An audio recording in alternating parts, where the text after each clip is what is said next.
Hai, selamat datang kembali di channel Energi Positif.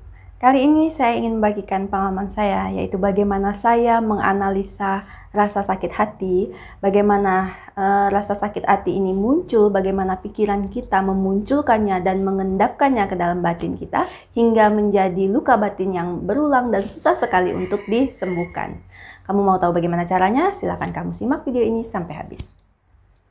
Jadi gini ya, saya ini orang yang sering merasa penasaran gitu ya, kenapa ada hal-hal di mana kita sulit sekali untuk membuangnya atau membiarkannya berlalu, yaitu rasa negatif, rasa sakit hati, rasa kecewa, rasa pahit. Nah, saya mendapatkan jawabannya ketika saya pernah memiliki berada pada satu kejadian yang agak menjengkelkan gitu ya. Saya berada pada situasi dan pada waktu yang salah, pada ruang dan waktu yang salah. Jadi waktu itu saya pernah bertemu dengan orang gila di jalan gitu ya, orang dengan gangguan jiwa istilahnya.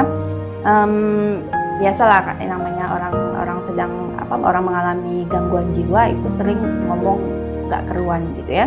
Jadi karena itu berada di suatu tempat di waktu itu di minimarket ya, katakanlah begitu, di parkiran. Saya nggak tahu, saya nggak sadar waktu itu saya disamperi oleh salah satu ODGJ tersebut. Dan apa yang terjadi? Dia menuding-nuding saya, dia ngata-ngatain saya, dia maki-maki saya. Waktu itu dia bilang saya ini mengambil anaknya, saya menculik anaknya, dia memaki-maki saya di depan umum seperti itu. Itu hal yang memalukan dan juga sebenarnya agak menakutkan. Namun karena kita semua tahu bahwa orang tersebut mengidap gangguan jiwa, mungkin dia pernah punya luka batin atau pengalaman berkaitan dengan kehilangan anak atau kehilangan keluarga, hingga dia meluapkannya ke siapa saja yang ditemuinya, kapan saja, dan sepertinya bukan saya saja yang mengalami hal tersebut. Nah, kemudian saya juga sama seperti kebanyakan orang lain juga mungkin pernah dalam perjalanan hidup bertemu dengan orang-orang yang seenaknya ngatain kita, nyakitin hati kita, ngomong yang tidak ada dasarnya gitu ya. Jadi perasaan ini kemudian menimbulkan rasa sakit hati. Ya, rasa sakit hati itu seringkali kita simpan, kita ingat kembali ya, apalagi orang itu melakukannya berkali-kali. Lama-lama ini mengendap di dalam hati kita dan akan menjadi dalam tanda kutip penyakit hati. Nah, jadi gini, saya merenungi pengalaman yang sudah terjadi beberapa tahun lalu itu dengan hal-hal yang sering saya dengarkan di kehidupan kita, curhat dari teman, apa yang terjadi yang memang kita saksikan di kehidupan kita secara nyata. Kemudian saya mengerti satu hal ya. Jadi dari dua pengalaman tadi ya, dikata-katain orang gila dan dikata-katain oleh orang yang waras ya. Di pengalaman saya yang pertama, ketika saya dikata-katain oleh orang gila ya, saya tidak mengambil makna, saya tidak tersinggung sedikit pun atas apa yang dikatakan oleh orang gila tersebut. Dan saya pikir hampir semua orang waras tidak akan mengambil tindakan apapun ketika dikata-katain oleh orang gila. Karena apa? Karena dia tahu orang tersebut tidak memaksudkan perkataan tersebut sungguh-sungguh kepada kita. Ya, kita yang dikata-katain sadar bahwa orang tersebut tidak bisa mempertanggungjawabkan dan juga tidak punya maksud tertentu pada kita. Jadi ketika dia ngata-ngatain bahkan dengan kata-kata kasar, dengan seluruh isi kebun binatang yang disebutkannya dan ditujukannya jelas-jelas kepada kita, kita tidak menganggap itu sebagai serangan kepada kita tidak menganggap itu sungguh-sungguh, dan pada akhirnya kita tidak tersinggung dan tidak sakit hati pada dia. Perhatikanlah bagaimana batin kita, pikiran kita bereaksi ketika orang gila tersebut berlaku kasar kepada kita. Bandingkan ketika orang yang kita kenal, orang yang 100% waras memperlakukan kita, ngata-ngatain kita seperti itu. Tentunya yang ada perbedaan reaksi. Coba kita perhatikan baik-baik, kita renungi apa perbedaannya. Padahal orang tersebut sama-sama ngata-ngatain kita dengan kata-kata yang kasar. Ya mungkin sebagian besar dari teman-teman yang mengatakan yang satu waras, yang satu tidak waras, yang satu kamu kenal, yang satu tidak kamu kenal. Itu menjadi perbedaan besar. Gitu. Namun poinnya bukan itu. Maksud saya gini. Ketika seseorang memperlakukan kita tidak baik, ya, tidak memperlakukan kita secara kasar, yang membedakan kenapa kita menyimpannya, mengkipnya di dalam hati kita hingga kita jadi sakit hati adalah bagaimana pikiran kita mempersepsikannya, bagaimana pikiran kita menganggap ini, memilih, ya, pikiran itu selalu memilah mana yang sebaiknya disimpan, mana yang sebaiknya dibuang. Nah, pikiran itu selalu bekerja untuk menjaga ego. Ketika orang gila yang ngata-ngatain kita menganggap tidak ada dasar, maka pikiran akan membiarkannya berlalu. Tapi ketika orang yang kita kenal ngata-ngatain kita menganggap itu serangannya. Itu serangan kepada ego kita. Dan oleh karena itu, dia akan menyimpannya terus, mengolahnya terus, menghadirkannya terus, tanpa sadar kita berkali-kali akan sakit hati ketika kita mengingatnya. Jadi gini loh, maksud saya bukan berarti saya mau menyamaratakan orang, bukan berarti saya mau mengatakan cara untuk mengatasi sakit hati adalah dengan menganggap semua orang yang ngomong kasar kepada kita adalah orang gila. Bukan begitu. Saya hanya ingin menyampaikan bahwa ini loh kondisinya, ini loh state-nya, inilah rasanya. Ketika kamu seringkali menganggap orang yang ngatain kamu itu kamu menganggapnya memiliki makna tertentu, ya, pikiranmu membawanya sebagai serangan kepada diri kamu, itu adalah saat dimana kamu mengambil sendiri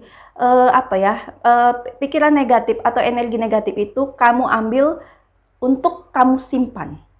Jadi segala sesuatunya itu tergantung kepada kita bagaimana kita mempersepsinya, bagaimana kita akan bereaksi. Dimulai dari bagaimana kita memaknai omongan orang tersebut, bagaimana kita mempersepsinya, dan kemudian kita memberikan reaksi. Jadi perhatikan, reaksi itu sebelumnya ada di dalam diri kita, baru kemudian kita luapkan. Bagaimana itu bermula? Itu berasal dari bagaimana kita memberi makna pada peristiwa tersebut. Jadi, perekat atau lem yang awal mulanya nanti membawa kita kepada rasa sakit hati, kenegatifan yang tidak berujung, ya, yang susah disembuhkan, itu berasal dari bagaimana kita memaknai peristiwa tersebut, bagaimana kita memberikan makna, merekatkan emosi kita pada kejadian itu.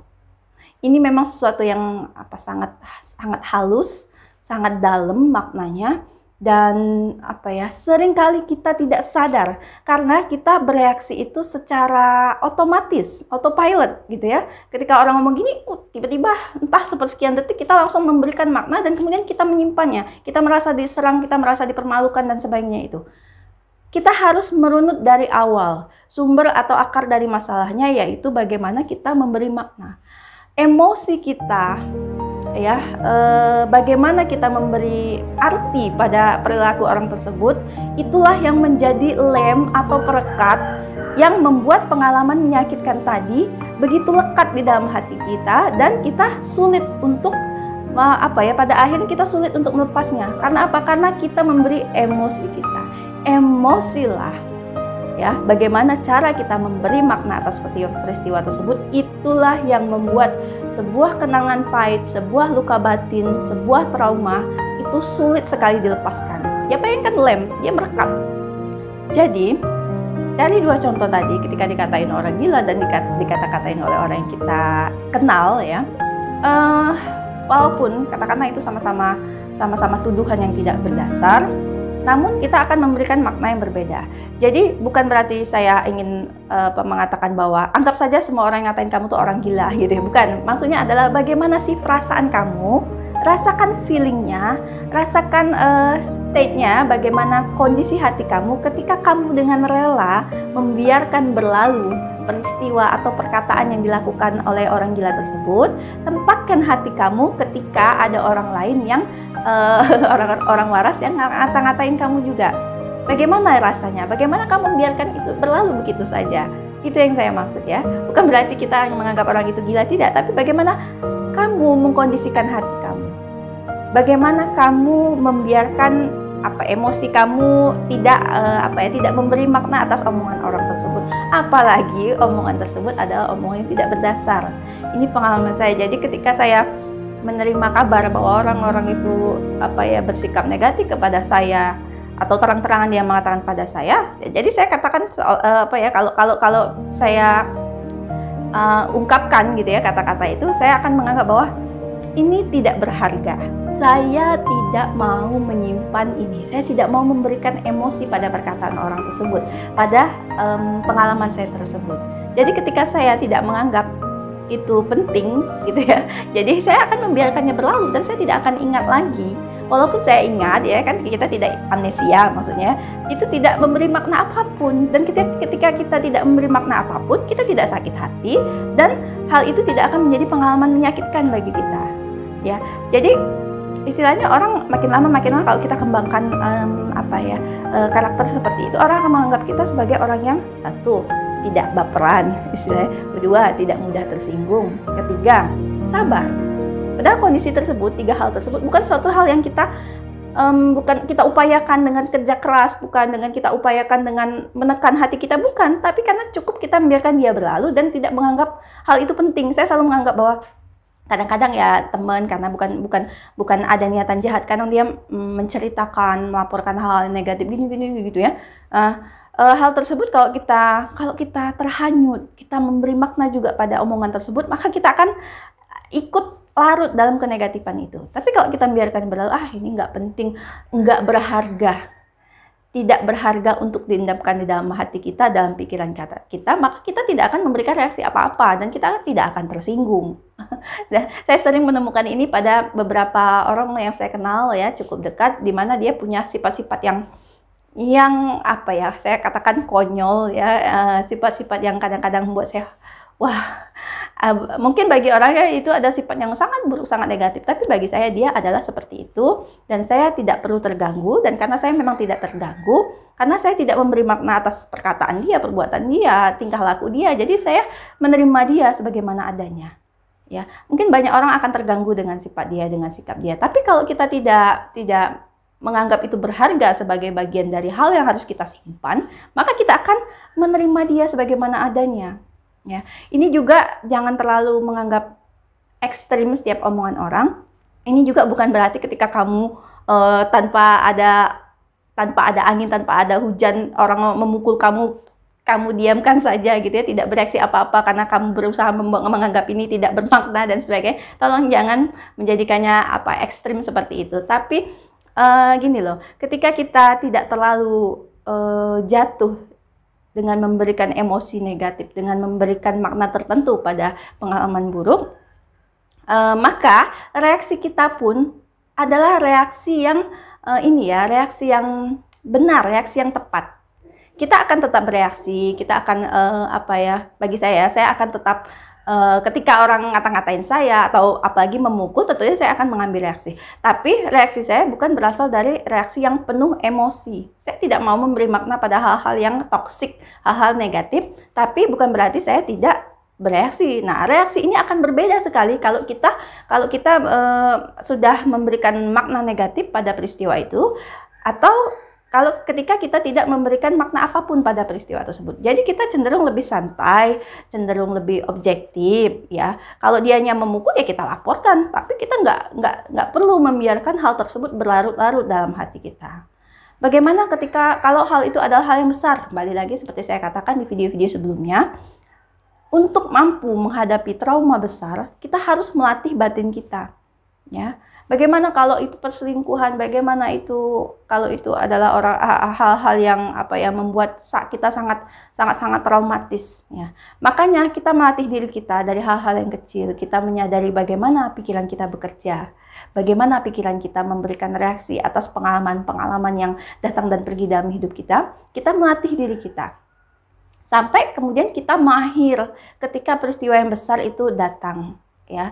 Makanya dalam spiritual itu menurut saya kita menjalani hidup itu belajar mengalami berbagai hal, kemudian kita menjadi dewasa, otot kesadaran kita itu semakin kuat dan otot ego kita semakin mampu, semakin bukan dihilangkan, bukan dilemahkan, tapi semakin mampu kita kuasai, kita kendalikan. Kita lah pada akhirnya menjadi menjadi tuan atas emosi kita sendiri, menjadi tuan atas pikiran kita sendiri. Kita yang memilih reaksi macam apa, makna macam apa yang akan kita sampaikan, akan kita keluarkan.